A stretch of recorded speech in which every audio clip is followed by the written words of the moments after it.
Eyes on Whiteness is a podcast that illuminates the insidious and ignorant ways of whiteness, regardless of intent. Our guests are invited to practice the work of transmuting white supremacy and patriarchy, as these constructs are pervasive and ever-present for all of us.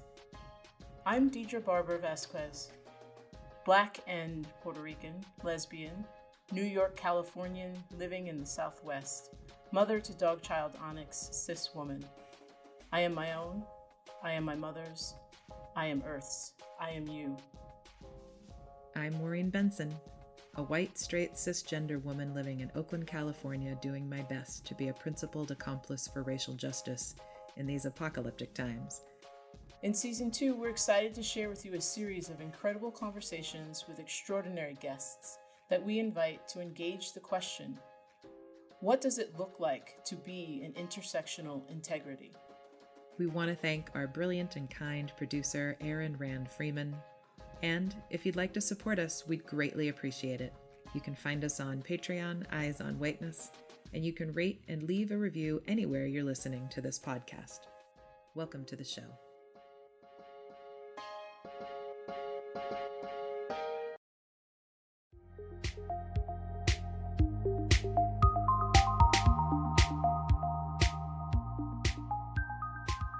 Amara Tabor-Smith, she, her, they, we, is a Black queer woman born and raised in unceded Ramaytush, Ohlone land, currently known as San Francisco, and now lives in unceded Huichin, Lih-Shan, Ohlone land, currently known as Oakland, California.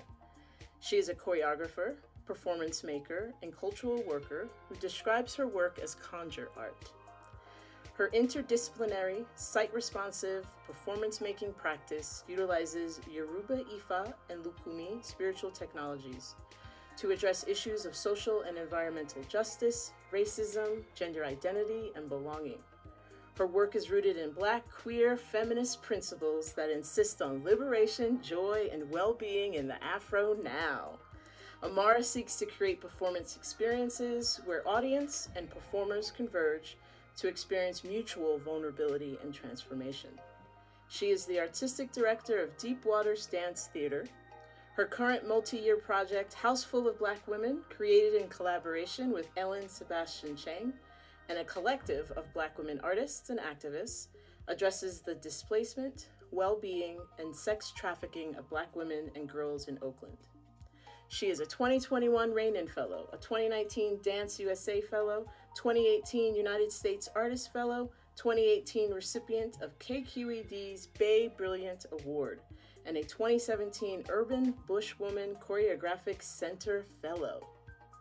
Amara is currently an artist in residence at Stanford University. Woo! Yeah. Damn. Yeah. Say what? And you came to talk with us? Yes. Yes, I did. Yes. Okay, so before we jump in, I want to say I asked for permission from Amara for this, full disclosure. Amara and I are partners in that, she identifies as queer, I identify as lesbian, so in there is where the partnership meets. So there you have it. So just full disclosure. I want to say something about, there's something here I read where it says Amara seeks to create performance experiences where audience and performers converge to experience mutual vulnerability and transformation. I want to just say that I have been to enough of your performances that, yes, that I understand that you're seeking to. I would say you have accomplished that Amara creates performance experiences where audience and performers converge to experience mutual vulnerability and transformation. So I'm super interested to see how there's like a connection with that, with the work that Maureen and I talk about in terms of intersectional integrity, because it's the same, we just use different language, And the reason why I say seek is for that very reason, is like, I don't make any assumptions about the experiences that people have, because they really do, they really do cross the spectrum. Ultimately people are going to have the experience that they need to have, and whether they identify that as transformative or whether they actually tap into vulnerability. Some people really shut down, which I have also experienced. And I think, I loved, I remember when you were telling me about the question of, intersectional integrity, and I was like, oh, let me make sure I understand even what you mean by that. And,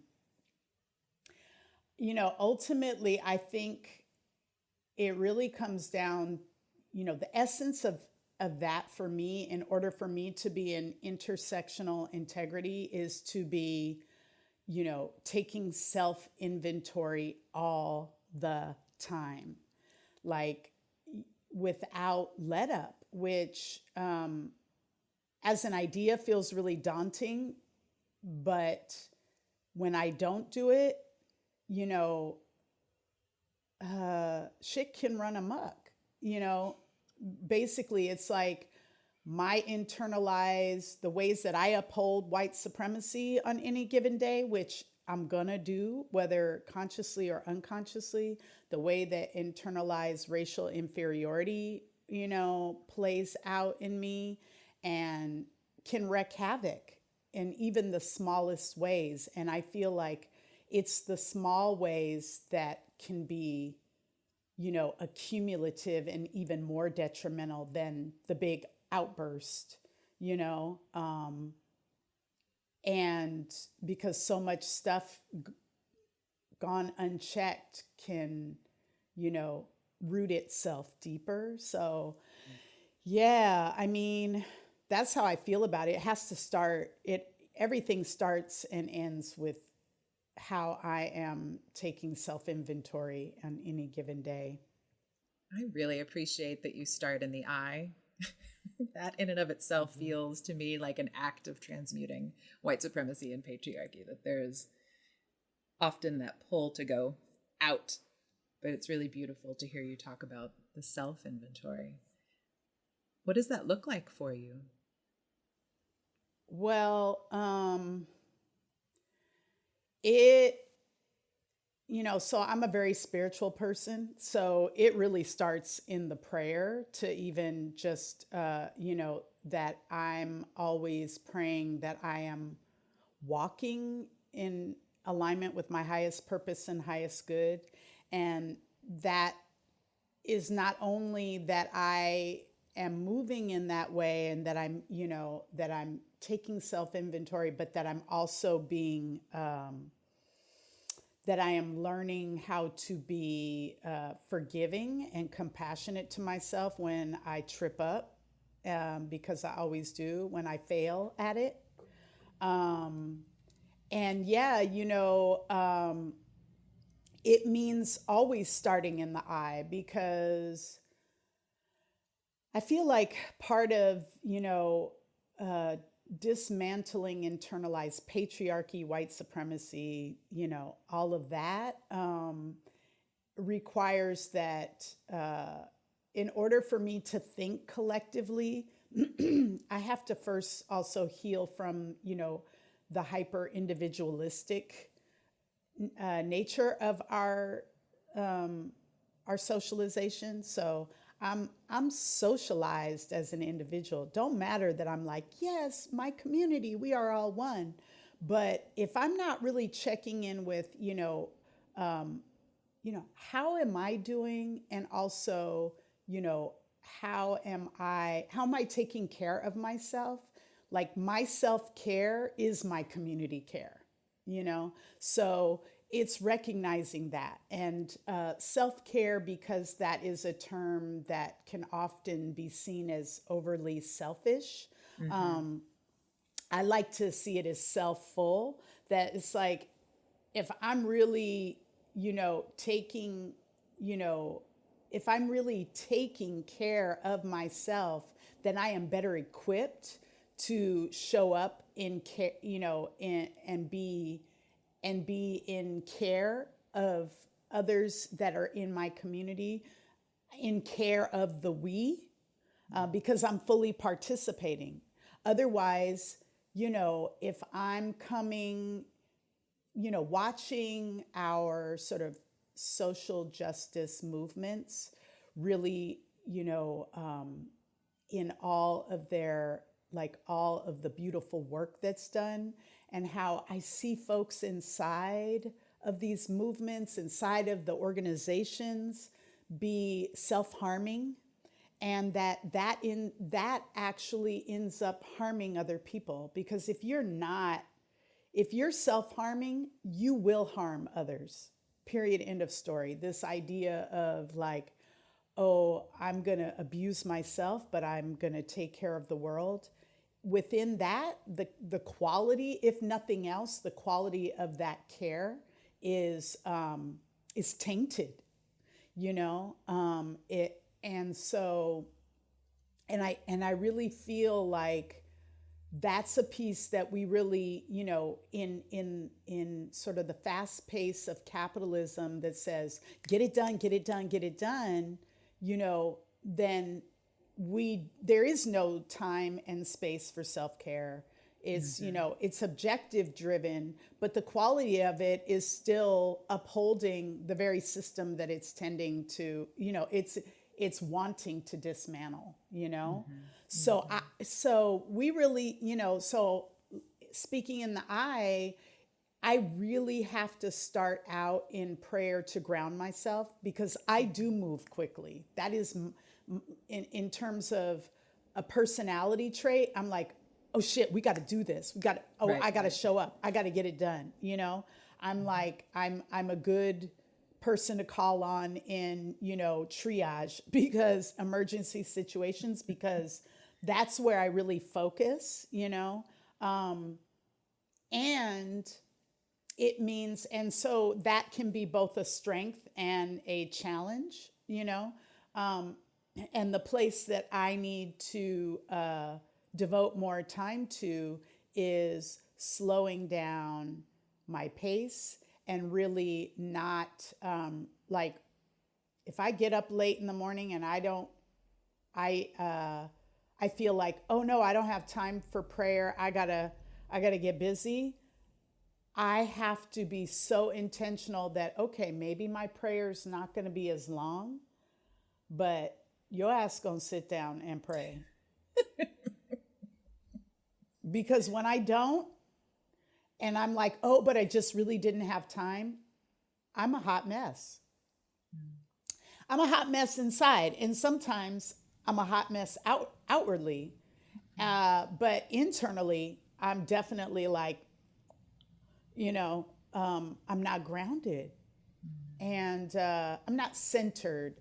I don't want to say grounded so much as centered, because, Earth is a spinning rock in the universe. Good luck with feeling grounded,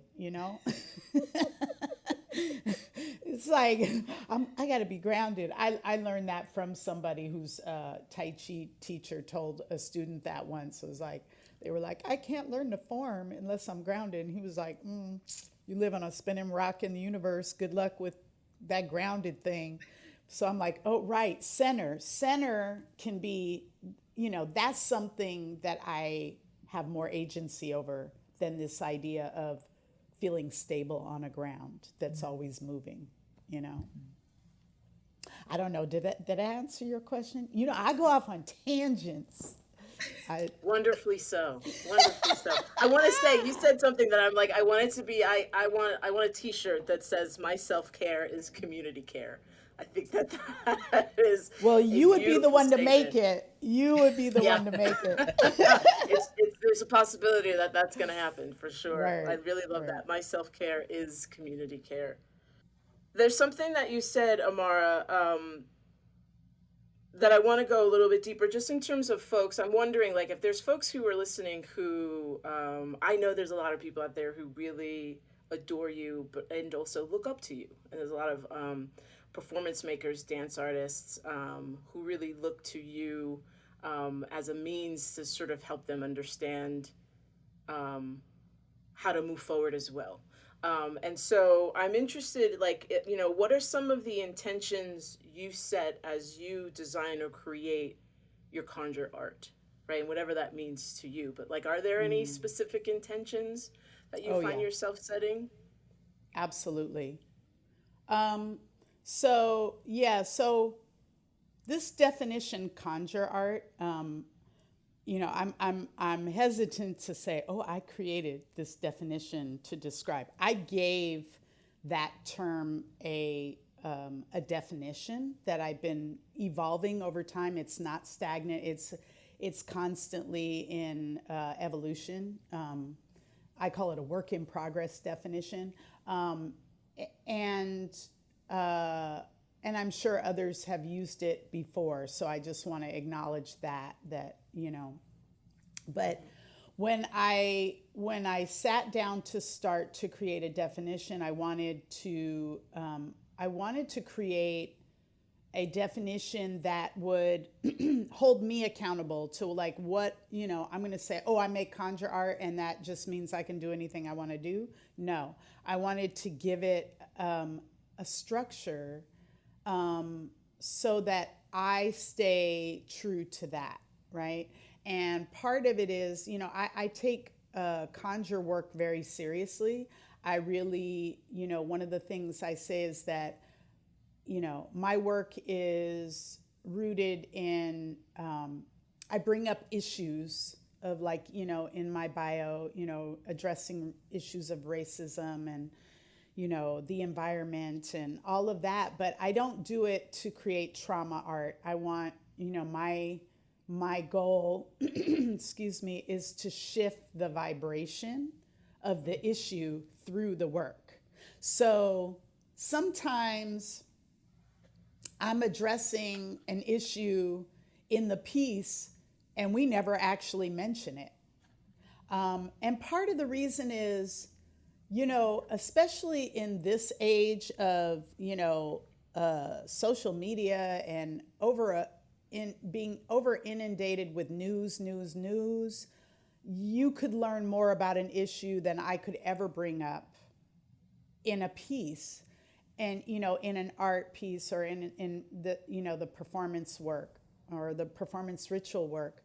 So to focus on the imbalance is actually to give it power, to affirm it, right? So if I'm, I'm talking about, child rape and sex trafficking, and I'm like, inundating you with images of that, then I am affirming that.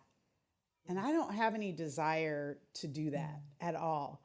And also, so before I go on a tangent around that, so whenever I'm doing a work, I'm praying on like, what do we need to do? Where do we need to do it? And what are we shifting the vibration around in this moment? And being really as specific as I can be in that conjure. So for example, with House Full of Black Women, which we started in 2015 and happens throughout Oakland. And I was very intentional that this is going to be a work that's about Oakland specifically, not that these issues only happen in Oakland, but that, the land and the energy and the vibration of what's happening in Oakland is what needed the attention from this work. And it's where I live. And, if I can't clean my own house, I can't, I'm not going somewhere else to do a work about somebody else's house or talk about my house somewhere else and I haven't done the work there. So in 2016, it came to me, we needed to do a procession.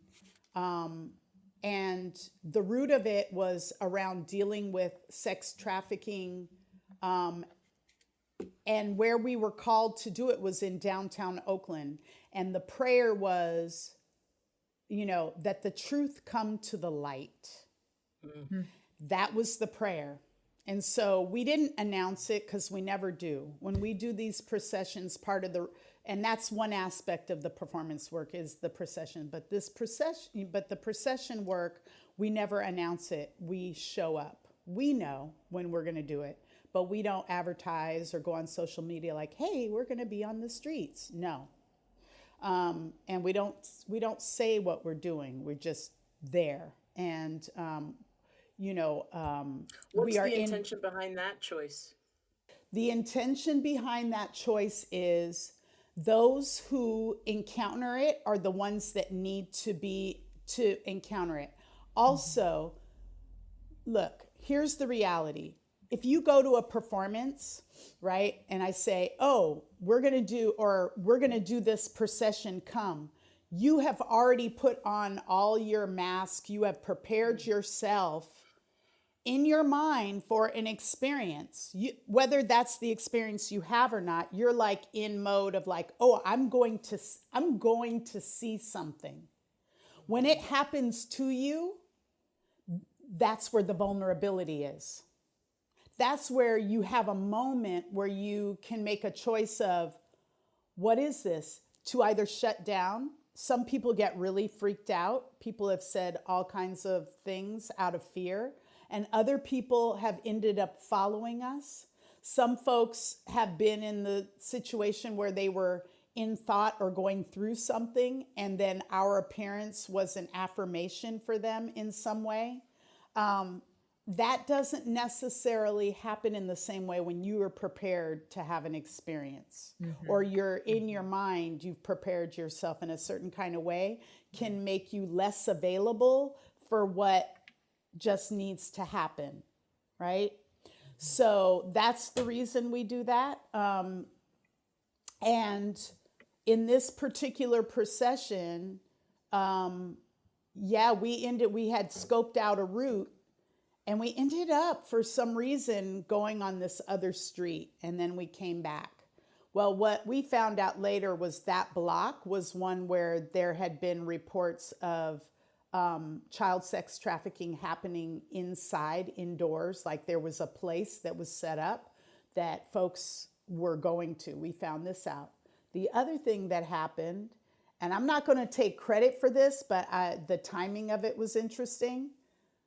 Less than a month later was when there was the exposure of the police in Oakland's involvement in sex trafficking.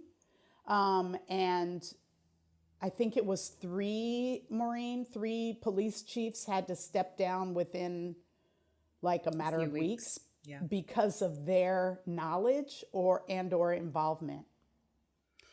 And that was our prayer, that the truth come to the light. So, I don't take credit for that, but I say that we contributed to that vibrational shift, and so that's an example of at least, our intention with this work is to, that the prayer is activated. How it manifests is not in our hands. We don't say this should be like this, but that, that we leave it open because, what is possible is far more expansive than my imagination or concept. And I want to always be available to that larger vision, as opposed to, have this guideline that then could prohibit this larger possibility.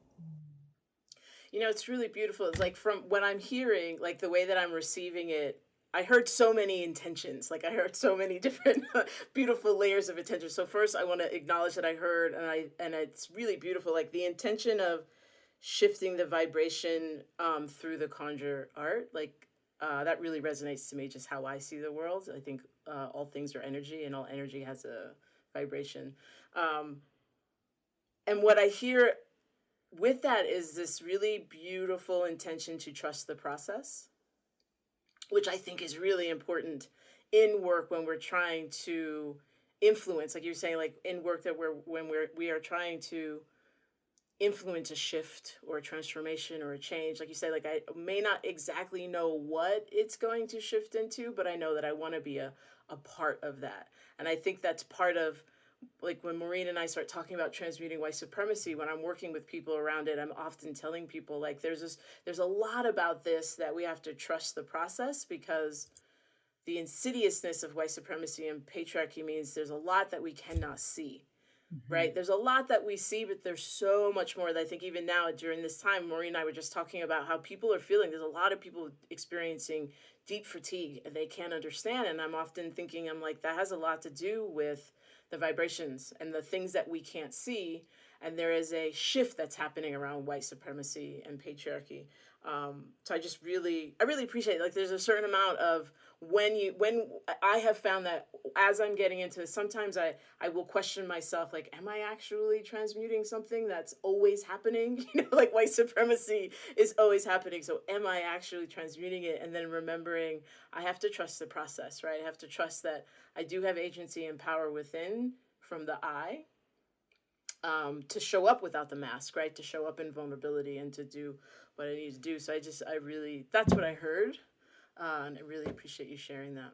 I also want to say that you said another t-shirt. I'm just going to start making lists of t-shirts that I'm going to make as you talk, like cleaning my own house. Like, I love that. I just want a t-shirt that says cleaning my own house.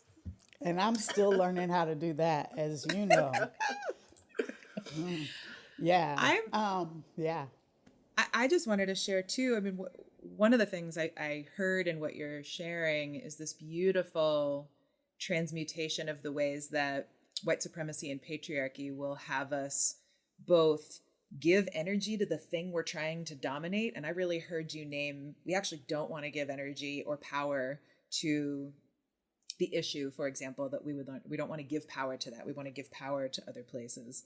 And then I really loved how you connected when I asked you about your self-work, it was so much about a prayer. And so setting a prayer or an intention around bringing the truth to light, but with a level of humility that there's so much more expansive possibility outside of what one can imagine, really lands on me as just a powerful transmutation of how white supremacy operates in how I see social justice spaces where folks think they have the answer and we're going to do this one thing. And it's very limiting and rigid. And I really just think that your example illuminates the beauty of having not only faith in the process, but faith in community, that different people are showing up in different ways, at different abilities to engage in self-care, at different levels of openness to receive the energy, a collective will to really, I will give you some credit for bringing energy to that block, because that OPD scandal was really profound and had a massive ripple effect of how we see policing and the reform of policing today. But that's a small piece of it, right? That's like one piece. So I just really appreciate you naming the expansiveness of what's possible outside of what one person can imagine. I just think that beautifully brings, when we think about transmuting white supremacy and patriarchy, we end it with invoking collectivism. And I think your process really illuminates the practice of invoking collectivism, even beyond what someone can conceive. That's just really powerful. Ooh, oh, that was beautiful what you just said, and thank you. I mean, and I just want to also say that it is work. Like I want to uphold the aspects of this work, because the one thing I know, I practice a religion, I'm initiated in the Ifá and Lukumí tradition, and it's such a beautiful religion, and it's work, because the basis of it talks about reciprocity, right? What with conjure and with the spirit realm, it can be very intoxicating, right? Like when we think of, spirit, and I had an out-of-body experience, or, I saw the Orisha come and it was beautiful, and it's like, I felt it, and, and all of that is really powerful, and yes to that in our lives, and yes to the work that it takes to even get to that point, so that even when we think about, the work that it took for us to do that procession was a lot. And it's about sort of submitting to being in the dark, literally, around like, this is the intention I put forward, and I have to trust the process even when I can't see where it's leading me, means that I have to keep tending each step and staying with it. And that is in direct contradiction to the hyper-masculine principle, patriarchy, capitalism, that says, you got to see it, you got to know it before you get there, you know? That's right. And, you know, so what are your methods? What are your means? Who are you going to affect before you even done shit? Right? Like everything in our funding world, when we're applying for grants, you know, who's your intended audience? What's the thing? Where is it going to end up? How's it going to start? How's it going to proceed? And how's it going to finish? And you ain't even launched into it, right? It's So white supremacy, illusion of control. Exactly. And also the hyper addiction to the light. All we do is vilify the darkness, right? We vilify the darkness. The darkness is the feminine principle. The light is the masculine. The light is not bad, but it's out of balance. It's out of balance. The light, the masculine principle, has been overworked for thousands of years, and it has been what has fucked us up. Like, let's be clear. Where were you born from? The womb. The womb is a dark space. The womb is complete darkness, and you are, you know, born from that. You evolve and come into being from that. That should be continuing even once we get out.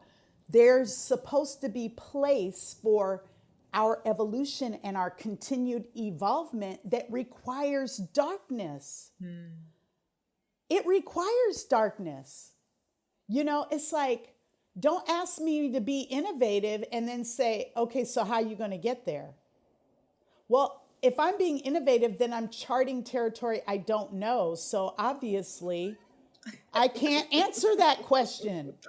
Hello. What the fuck? I mean, and this is like, you know, the reason I believe we deal, my belief, you know, personal belief, not based in any science, but I feel like the reason that we deal with so much instability that's spiritual, mental, and emotional is because we're being told these contradictions that are you know, like, life is a contradiction. Don't get me wrong. Like, you know, there's always multiple things happening.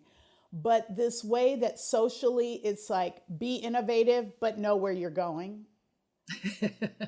And there's no space for you not to know, because if you don't know, you're failing. And so then we're all lying. So we all tell a bunch of lies. Oh, well, I know how I'm going to get there. It's like, well, if you already know how you're going to get there, then it's not innovative. And I think that word is overused anyway, but just like, how are you supposed to be in the act of new creation if you can't be in the unknown, right? So that kind of thing screws you up. Likewise, like, death is wrong, and then there's no process for grieving. What the fuck? What are you supposed to do with that in a society, right? So these kinds of things don't allow for darkness, right? Like, you know, we need darkness. It's where you incubate. It's where you heal. It's, you know, it's why at night you're supposed to sleep in the dark so your body can heal from all the activity of the day. And yet, you know, we're all suffering from too much light. Yeah. You know, it's interesting. You have me thinking about, again, like this idea of, like, Maureen and I really enjoy thinking about transmuting white supremacy within a gardening theme and frame.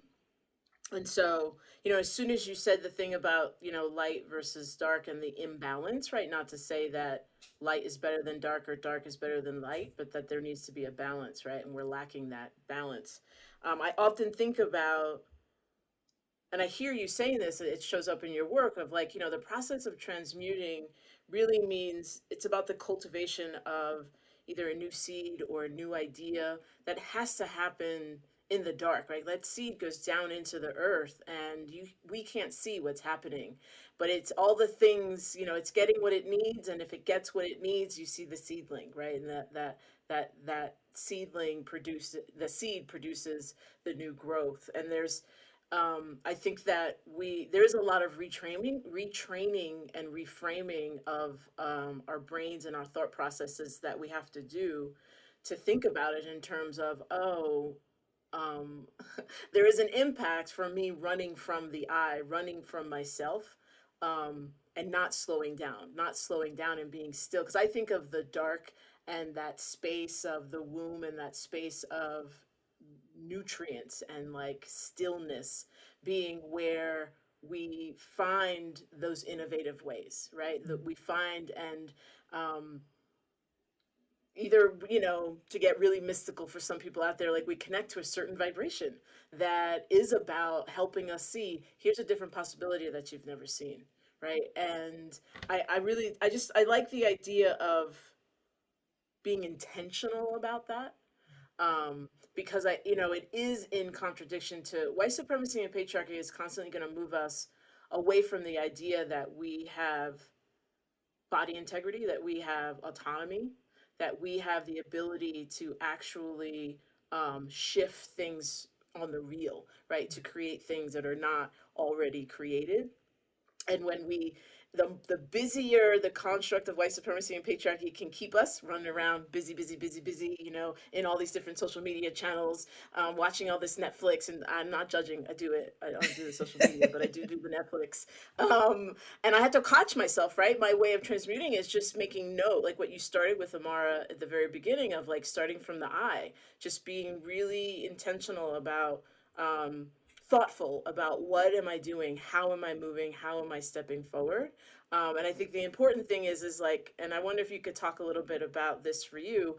What I often tell folks is it's really important to be introspective, but not get stuck in rumination. And one of the ways around that is, a lot of grace and compassion for the self as we're moving through that introspection, right? And not checking ourselves, but checking in with ourselves about what's my intention here, and am I in integrity with this intention, and thinking about, starting from the I, but also thinking about the folks I'm in community with, right? So specifically for you, Mar, I'm curious of like, what some of your thoughts about that relationship or the intersectional integrity when you're doing community work for community, say folks who are being sex trafficked.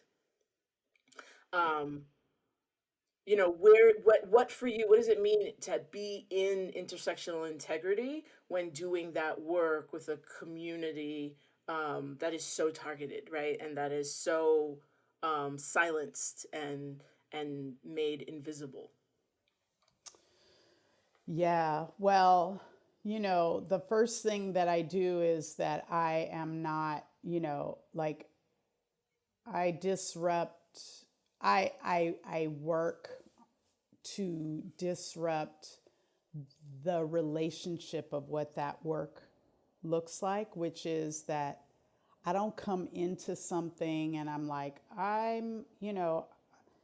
here, I'm giving you this. I'm not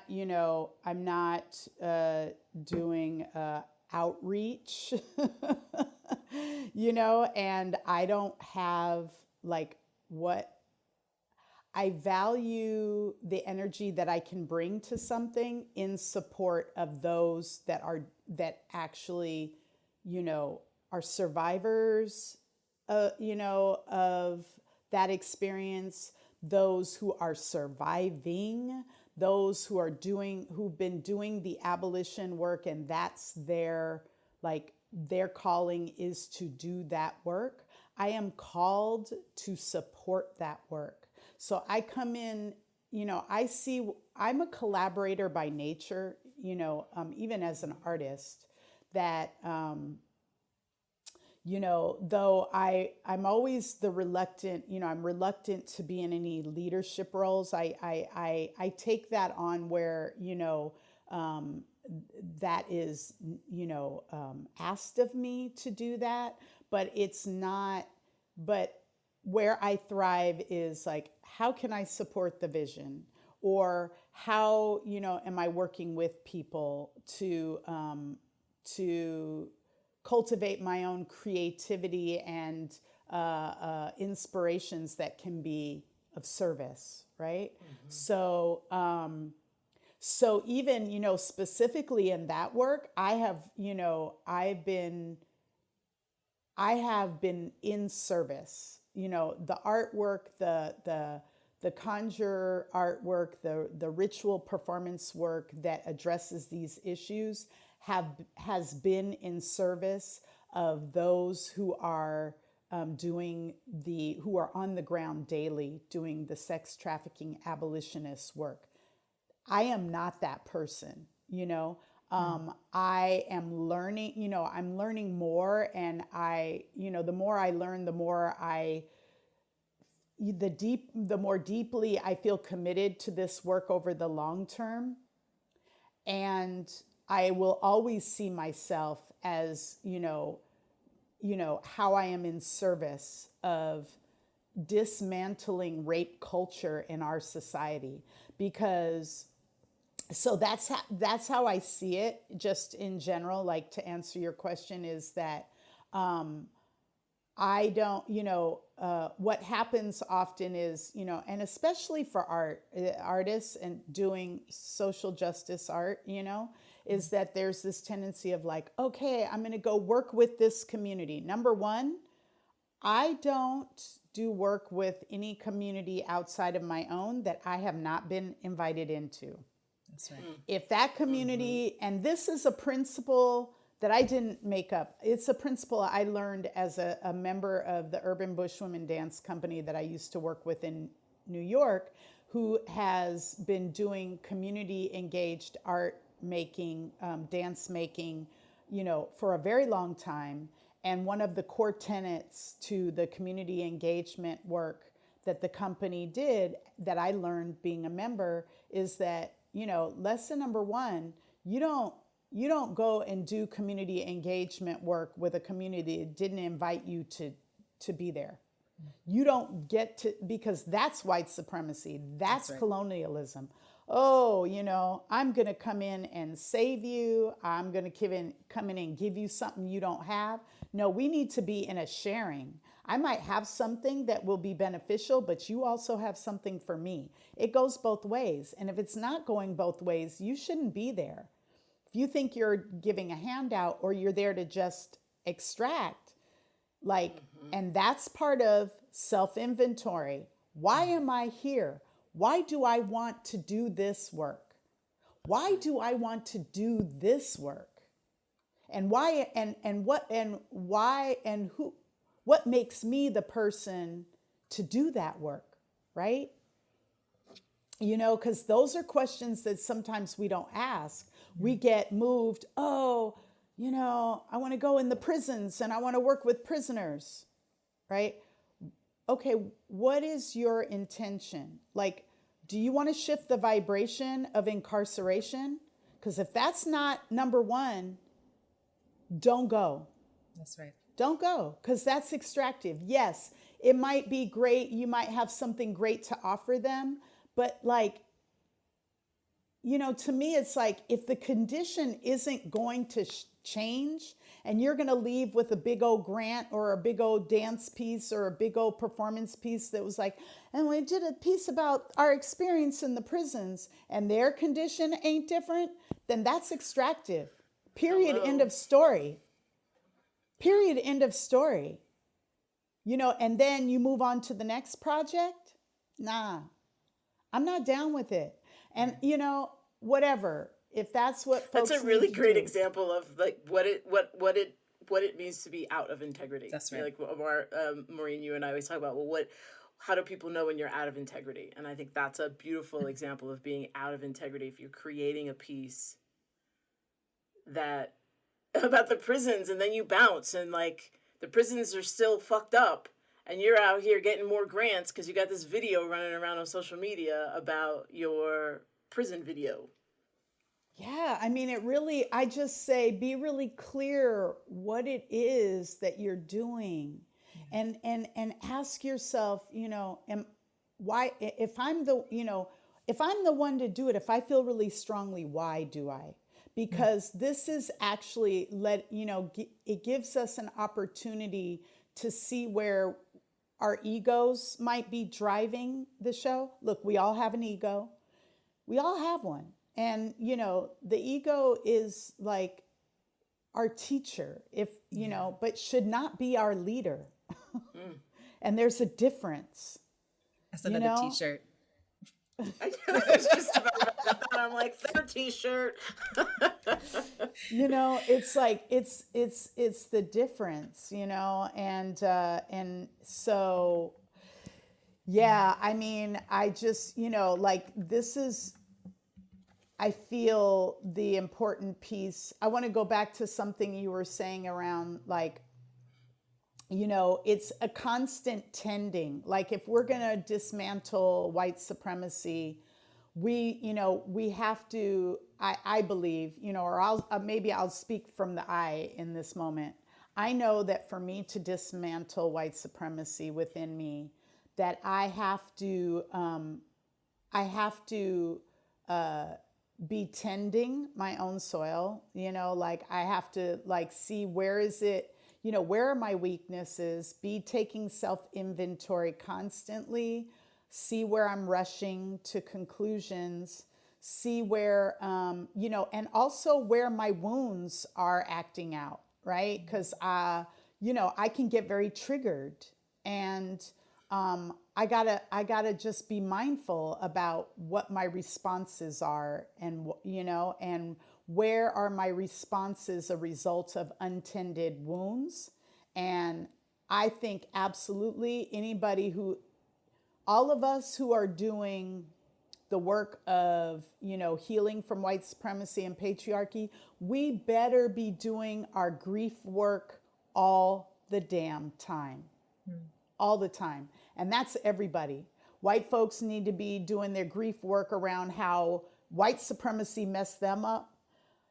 People of color need to be doing their grief work around, generational trauma and the continuing trauma and harm that racism does and oppression does to us.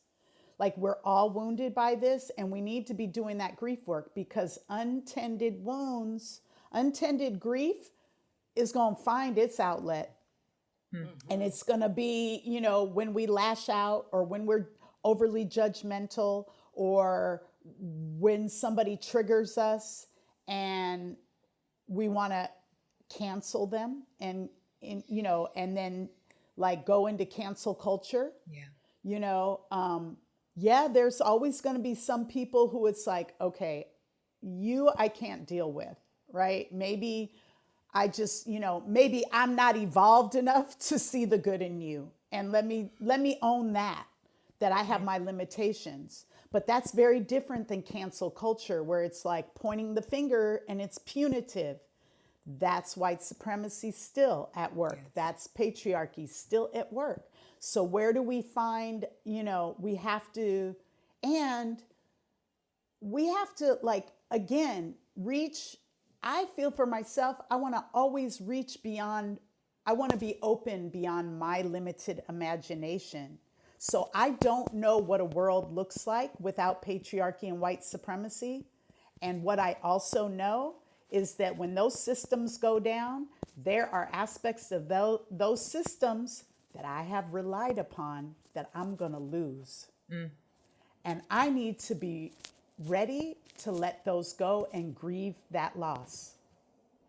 Because I have learned, I actually, something came to me the other day. I'm I wouldn't quote me on this. So this, I may change my mind on this, but like, I think a lot of, you're allowed so much flexibility I have, and again, huge room to shift on this podcast. This is about evolution and yeah, it transformation. is. So at this moment, I am contemplating. So I've been thinking a lot about Audre Lorde's, quote that we use, that gets used a lot.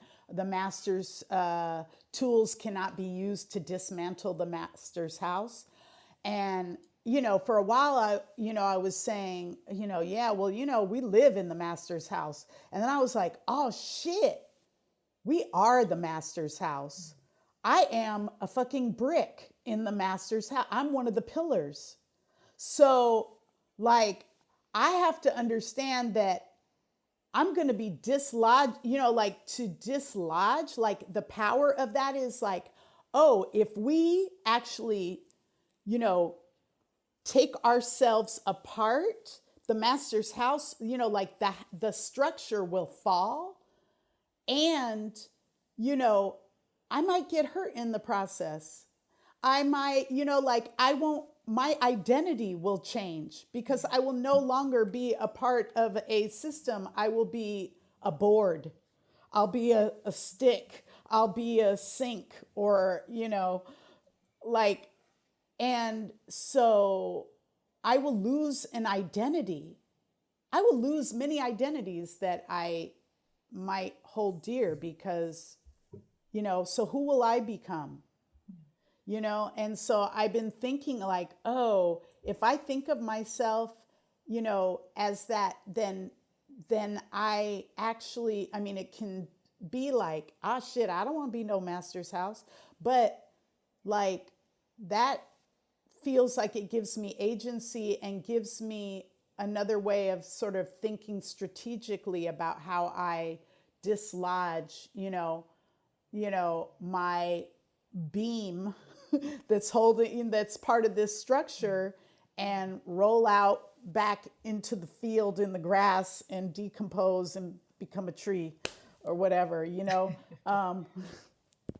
but yeah. And I also, and then the last thing I'll just say is like, it's also made me think about, I keep trying to think about being intentional about language and, like cultivating a world or being a part of the cultivation of a world that's holistic and healthy and well, is a continuous act. And it's different than saying, oh, we're building a movement. No, I'm not building anything that's going to be stagnant. Yeah.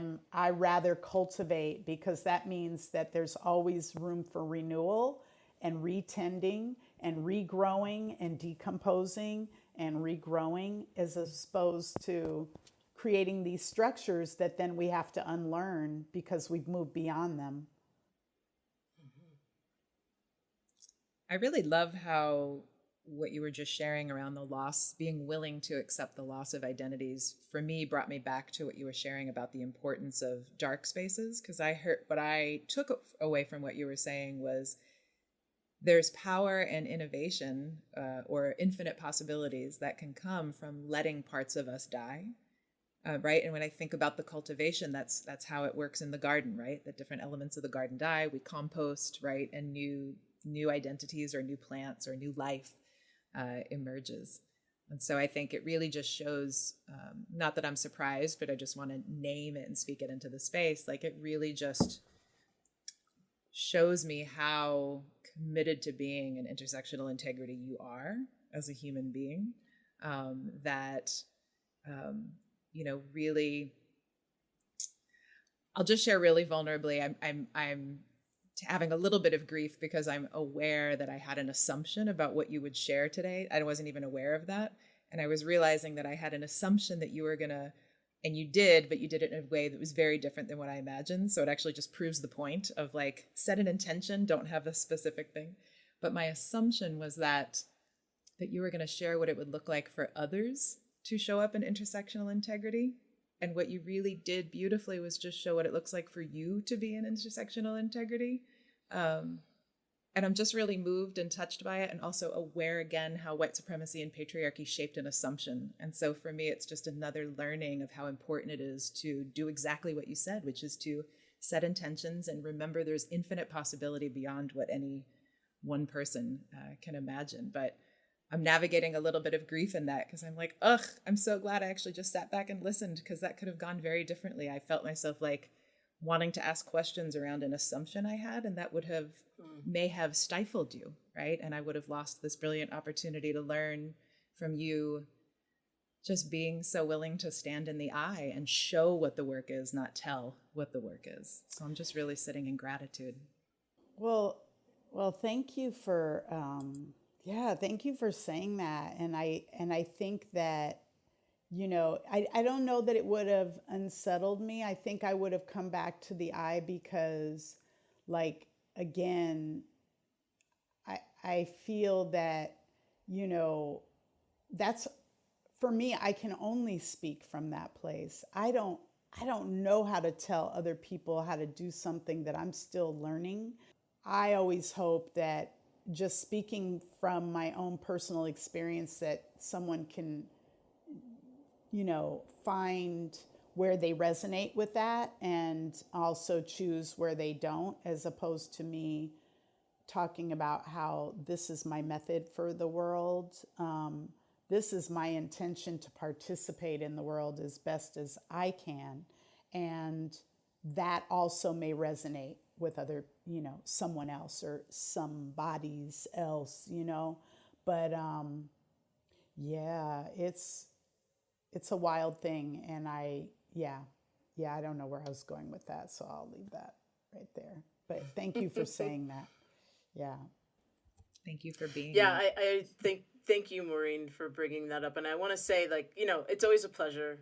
Just, I'm lucky. I get to talk to you, Amara, all the time. But it's always a pleasure to have a very, we talk about this stuff. This is what we do, right? Well, to be to make a generalization about the identity of Black women is what we do, right? We sit around the table and we just shoot the shit, and we have these really intense, beautiful conversations. But I do appreciate you being willing to share that on our podcast. And our intention really is that folks can listen to this and add it to, add what they're hearing to their own process of cultivation around this idea of transmuting white supremacy. Like, for me, my hope really is that folks who are listening to this want to transmute. And I know, like, something you mentioned, Amara, is it's tough. It is work. It's a lot of intentional baby steps all the time.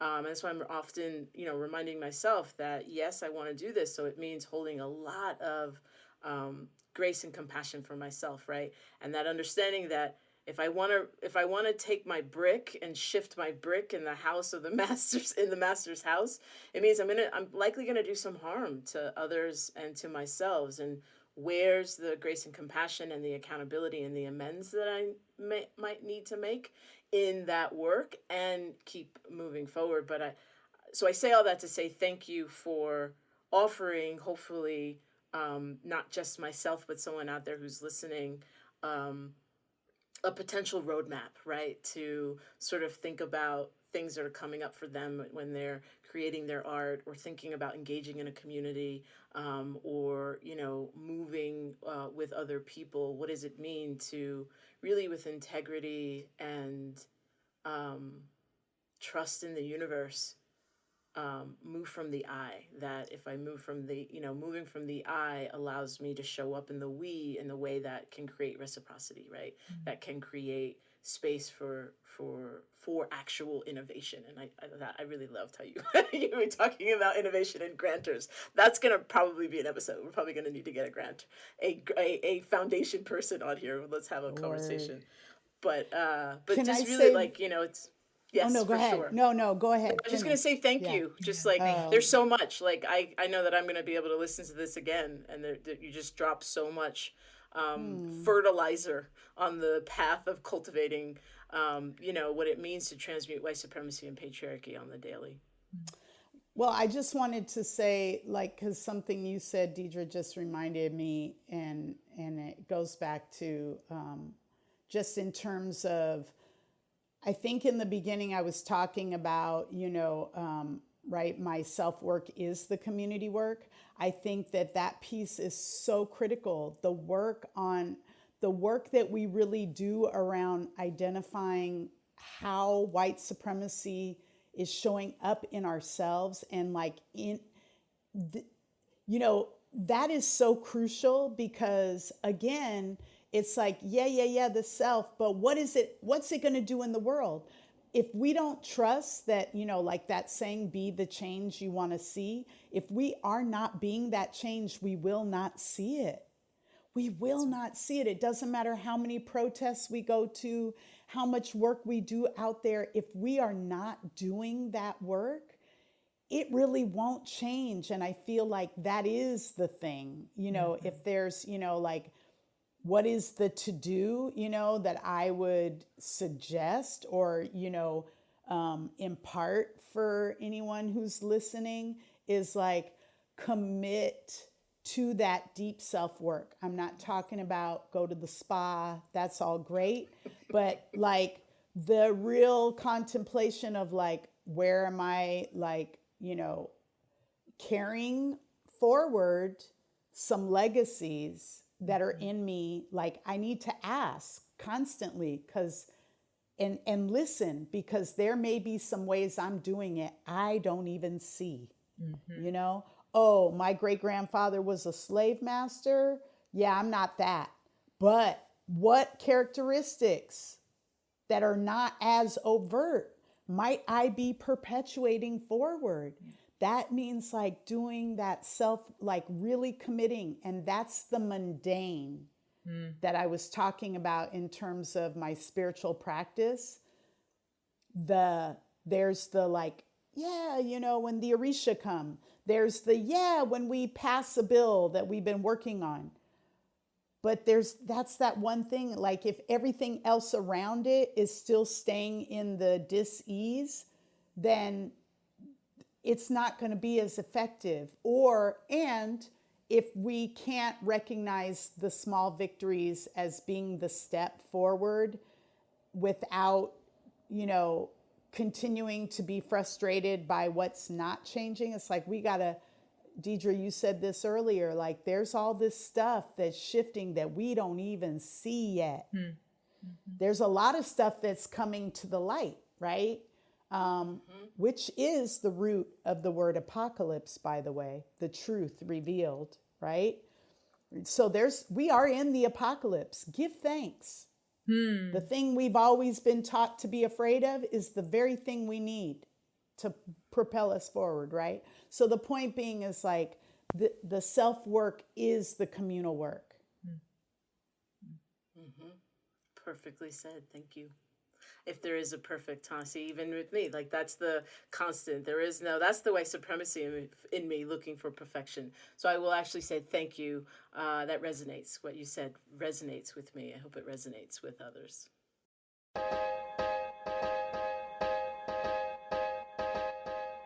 We want to take a moment and acknowledge the tools used in this podcast are from a course that we have co-created called Cultivating Intersectional Leadership. We believe the path of cultivating intersectional leadership is a transformative journey that supports individuals and organizations in making the deeply systemic, strategic, intuitive, innovative, and necessary shifts away from old ways of being that no longer serve us, our organizations, or our communities. For more information about the course, visit cultivatingintersectionalleadership.com. We want to thank our brilliant and kind producer, Ellen Rand Freeman. And don't forget, if you'd like to support us, we do appreciate it. You can find us on Patreon, Eyes on Whiteness, and you can rate and leave a review anywhere you're listening to the podcast.